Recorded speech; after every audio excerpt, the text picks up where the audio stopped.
코로나19가 이제 있었을 때 여러분들은 가장 힘들었던 게 무엇이었는지 참 궁금합니다. 저는 사실 뭐 격리되는 것도 뭐 힘들고 또 통증을 느끼는 것도 힘들지만 제가 가장 힘들었던 건 이제 코를 계속 쑤셔야 된다는 그 일들이 너무나도 힘들었습니다.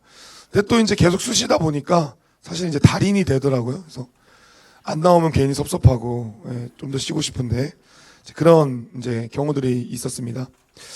제가 그때를 돌아보며 신앙도 그래야겠다라는 생각을 종종 합니다. 그러니까 무슨 말이냐면 우리의 신앙이 사실은 돌아가요. 그러니까 백종원 선생님 말처럼 제가 좋아하는 성대모사 돌아갈까봐 그래. 우리가 큰 은혜를 받고 있지만 사실은 얼마 지나지 않아서 돌아가는 경우들이 되게 많아요. 그래서 우리는 철저히 어떻게 보면 우리 인생이 뭐예요? 돌아가려 하는 이 시도들을 철저히 무산시키는 것. 그것이 우리 어떻게 보면 하나의 임무고 삶의 방식이 되어야 될 것 같습니다. 그래서 저와 여러분들 삶 가운데에서도 거듭거듭 뭘 하면서 살아가야 되냐? 자가 진단을 해야 된다고 저는 생각합니다. 우리의 신앙에 있어서 거듭거듭 내가 지금 신앙생활을 잘하고 있는가? 지금은 은혜가 너무 많이 받아서 내려가면 모든 것이 다 좋게 보이지만 시간이 흐름에 따라서 내 신앙이 점점 떨어지는 그 지점을 우리가 잘 파악하고 살아내야 된다라는 사실이죠. 자, 그러면 자가 진단을 해야 되는데 무엇으로 자가 진단할 수 있을까?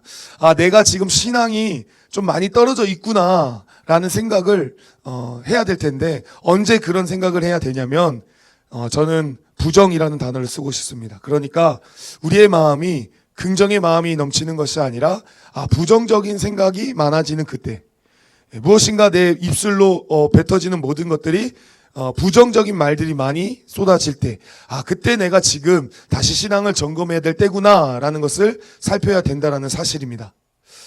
오늘 이스라엘 백성들이 이제 출애굽을 하죠.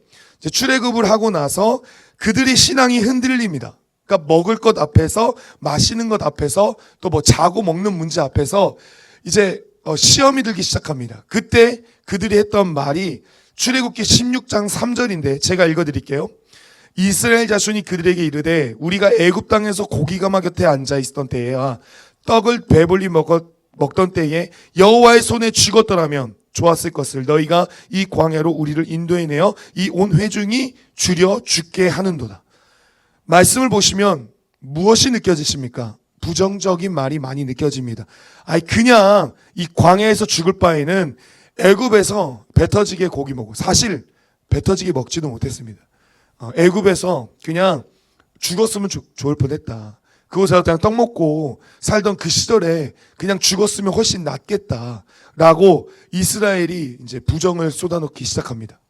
여러분 우리가 이게 눈여겨봐야 될 것은 뭐냐면 그들이 불만을 표출하는 대상이 누구냐는 것입니다.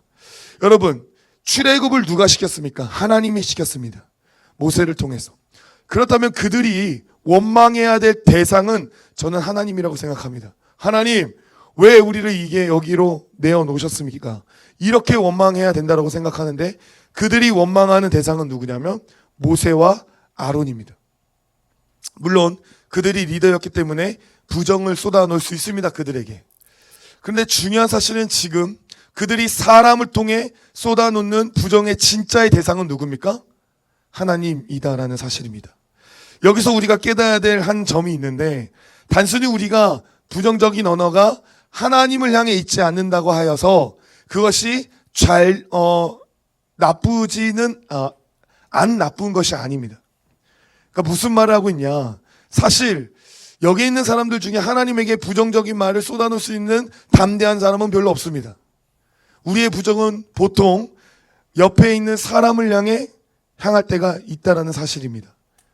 저만 봐도 그렇습니다. 이제 유겸이가 짜증 날 때 누구와 싸웁니까?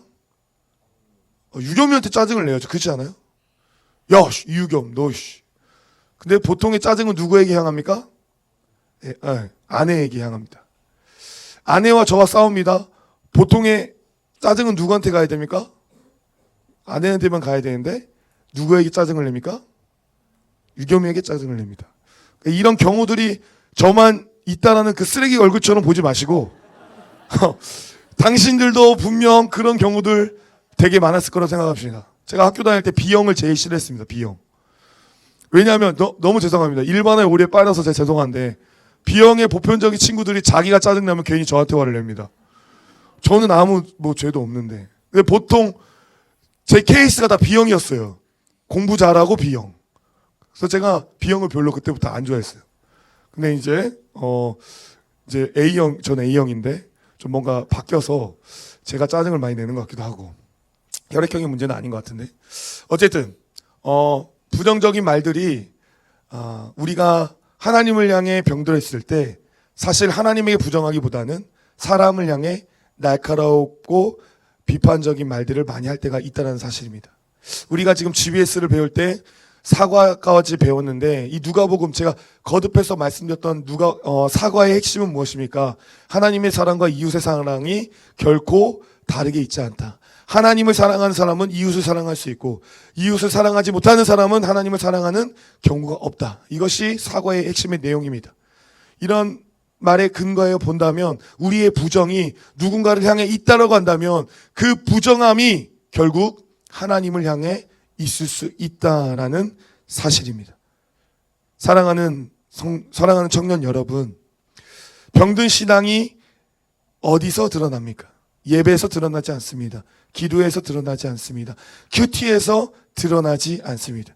우리의 병든 신앙은 사람을 향해 부정이 쏟아지고 있을 때, 부정적인 마음이 쏟아지고 있을 때 그 사람은 이미 마음 가운데에 병이 들어있다는 사실이죠. 이제 제가 최근에 리더방에 영상을 하나 올렸는데 리더들 봤습니까? 안 봤습니까? 봤어요? 예. 저 다 적으면서 봤어요. 왜냐면은 그게 이제 대화 방법, 좋은 대화 방법에 대한 제가 또 좋은 대화를 잘 못하지 않습니까? 거기 저도 알아요. 예. 저의 성찰이 그래도 나름 잘 되어 있어요. 그래서 말을 잘해야 된다, 시황아. 말을 잘하자 해서 이제 봤는데 대화 전문가 이제 박지원 강사님이 유퀴즈에 나와서 했던 말인데 그분이 하는 말 중에 불행한 사람의 특징이 있대요. 불행한 사람의 특징. 그러니까 불행한 사람의 특징은 뭐냐면 해석의 왜곡성이 아주 높다라는 거예요. 그래서 누가 커피를 한 잔 사주면 그냥 감사합니다 이렇게 반응해야 되는데 뭐라고 하냐면 뭐지? 지금 나 골로 보내려고 하나? 지금 이거 하나 주고 어떻게 나를 어떻게 하려고 하나? 이렇게 이제 해석한다는 거예요. 그러니까 목사님이 너 오늘 예쁘다 이렇게 하면 오늘 목사님이 좀 뭐 잘못 먹었나? 저럴 이야기를 하실 사람이 아닌데 이게 이제 불행한 사람의 이 특징이다라는 겁니다. 그러니까 불행한 사람의 특징, 그러니까 신앙 없는 사람의 특징이라고도 할 수 있을 것 같아요. 모든 말이 뭘로 들려요? 다 부정으로 들리는 거예요. 예. 실은 자기의 마음이 부정한데 남이 마치 의도를 한 것처럼 나를 제거하려는 것처럼 이렇게 생각한다라는 사실입니다. 여러분 이럴 때 저와 여러분이 돌아봐야 될 때입니다. 이제 다시 교회로 돌아가서 여러분들의 신앙이 여러분들이 받은 은혜가 제가 예언을 할 건데 일주일이 갈지 모르겠습니다. 저는 항상 내일이 두렵습니다. 왜냐하면 기대를 합니다. 내일 이제 우리 수련의 은혜도 받았고 내일 진짜 다 오겠다. 진짜 내일 난리가 나겠다. 기대하면서 딱 갑니다. 그런데 역시 주님은 저를 교만하지 않기 위해서 없어요. 지각하던 애는 맨날 또 지각하고 또 심지어 수련회 갔다 와서 피곤하다고 안 와요. 난 진짜 그러면 이제 마음이 이제 다운이 되는 거죠. 그러니까 우리가 이렇게 신앙에 이제 내려갈 때 부정적인 마음이 생긴다. 그때 저와 여러분이 우리의 신앙을 돌아봐야 된다는 겁니다. 놀랍게도요. 여러분 이스라엘 저희가 개회회 때 설교했을 때 이스라엘이 회개를 했습니다. 그러면 회개를 하면 자연스럽게 우리는 긍정적인 상황을 보려고 합니다. 긍정적인. 그러니까 예를 들면 회개를 했다면 이제 하나님이 평안을 주시든지 화평을 주시든지 아니면 어떤 놀라운 변화들이 일어날 것이다라고 생각합니다. 그런데 놀랍게도요. 이스라엘이 회개를 했을 때 찾아온 것은 오늘 말씀 7절 한번 보겠습니다. 시작. 이스라엘 자손이 미스바에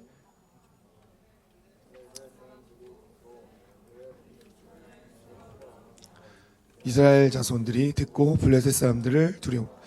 어떤 일이 발생합니까? 블레셋 사람들이 듣고 그들의 방백들이 이스라엘을 뭐하러 옵니까? 치러 옵니다. 분명 우리는 회개했는데, 분명 우리는 하나님 앞에 잘못을 고했는데 무엇인가 상황은 변한 게 없습니다. 오히려 그 소식을 듣고, 아, 이스라엘이 모여있다, 그 소식을 듣고 블레셋 사람들은 자신들의 군사를 모아 그들을 멸하기 위해서 들어온다라는 사실입니다. 여러분, 회개의 결과물이 뭡니까? 전쟁입니다. 회개의 결과물이 지금 전쟁에 놓여져 있다라는 사실이죠. 우리가 수련회에서 큰 은혜를 받습니다. 우리가 큰 은혜를 받으면 뭔가 달라질 거라고 생각하는데 여러분들은 달라지지 않을 것입니다.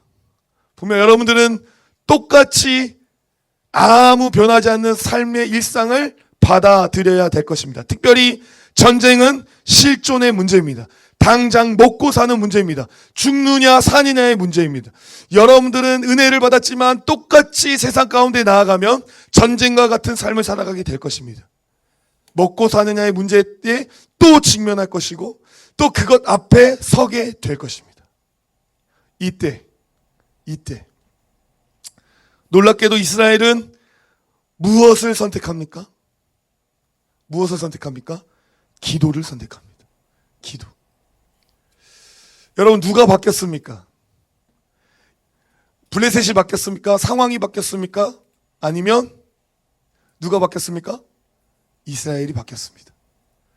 똑같은 전쟁이라는 상황에서 이전에 이스라엘은 하나님을 의지하지 못했던 자들이었습니다.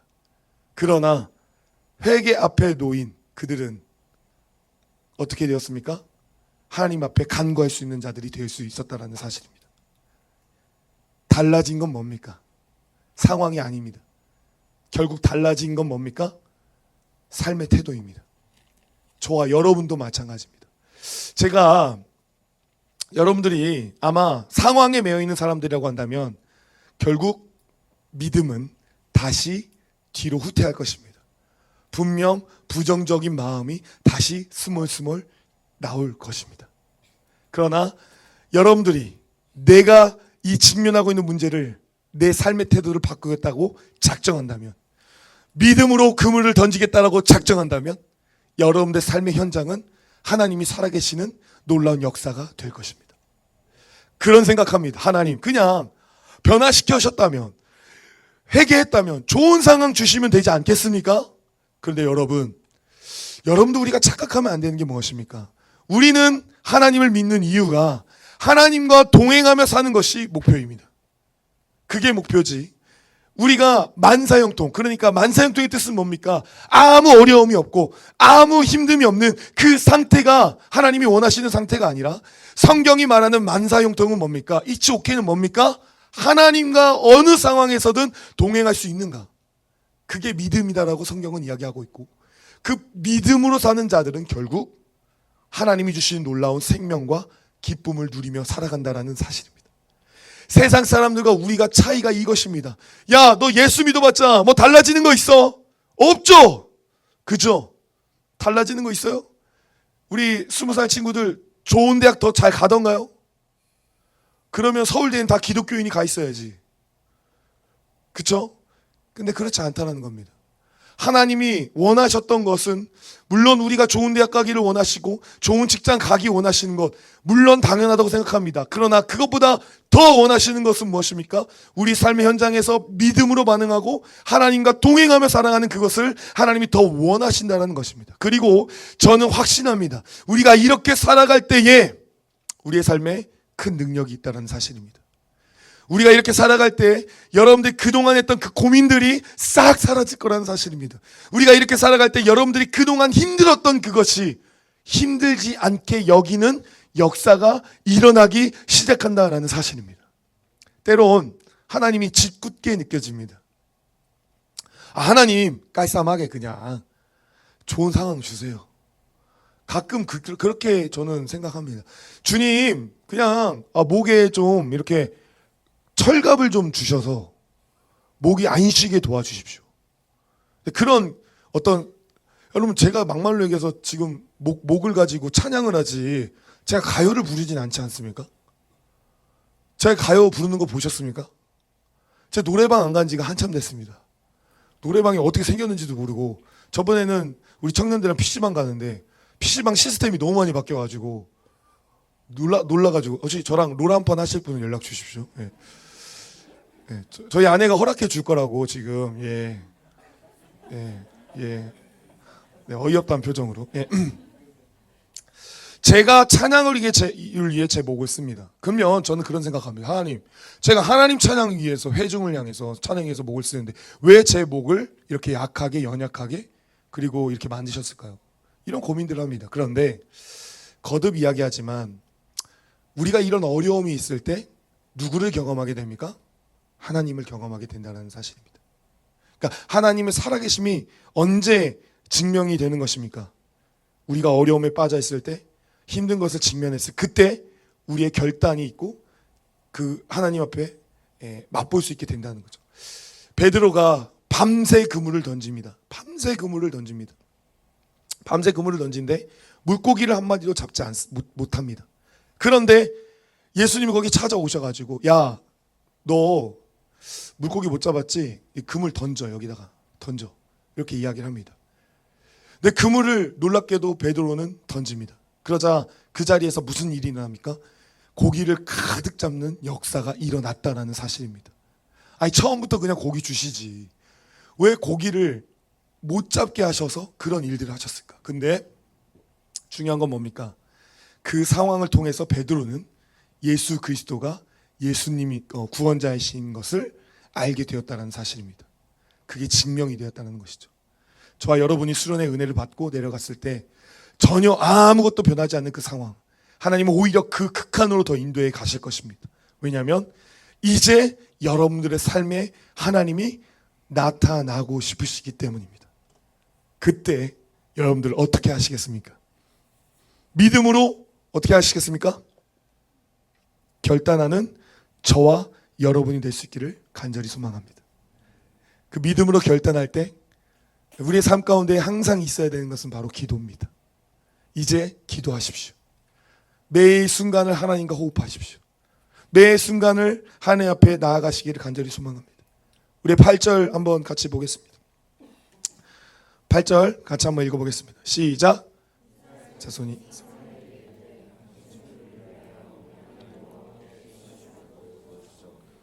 블레셋 사람들의 손에서 구원. 아멘. 부르짖으라. 우리를 위해 부르짖으라라고 말씀하고 있습니다. 하나님을 의지하겠다. 하나님 앞에 결단하겠다. 하나님을 이제 우리의 어떻게 보면 내 삶의 중심으로 두겠다. 동행하겠다라고 하는 사람들은 그들의 삶 가운데 무엇이 있냐? 기도라는 것이 삶 가운데 자리 잡게 되어 있습니다. 여러분들 기도 언제 하십니까? 교회 갈 때만 합니까? 교회 올 때는 합니까? 교회 와서 해요 기도? 예, 하겠죠? 그것도 안 하면 진짜 어렵죠, 마음이. 근데 일상 가운데 여러분들은 얼마나 기도하고 사십니까? 여러분들이 그렇게 위기를 맞이했다, 내 위기가 참 내가 견딜 수 없다라고 하는 그 상황 가운데 여러분들은 얼마나 기도하고 사십니까? 여러분, 우리에게 중요한 사실 중에 하나는 제가 일전에 매일 수련회처럼 살아라 라고 이야기를 했던 적이 있었습니다. 그런데 우리가 수련회를 겪고 그 땅 가운데 내려갔을 때 신앙이 떨어지는 이유는 딱 한 가지입니다. 우리의 삶에 기도가 없기 때문입니다. 여러 가지 삶의 현장에서 기도가 없습니다. 이 기도라는 것은 결국 의식입니다. 의식. 내가 하나님과 동행하고 있다라는 그 인식을 하는 겁니다. 인식. 그러니까 내가 기도를 하고 있지 못하다라는 것을 한다면 내 일상 가운데 기도가 없다라는 것은 인식하지 못하고 있다는 사실입니다. 그러니까 밥을 먹을 때 습관적으로 그냥 밥을 먹는 사람은 이 밥을 하나님이 주셨다는 감사가 내 머리 가운데 인식되지 못하기 때문에 기도하지 못하는 것이죠.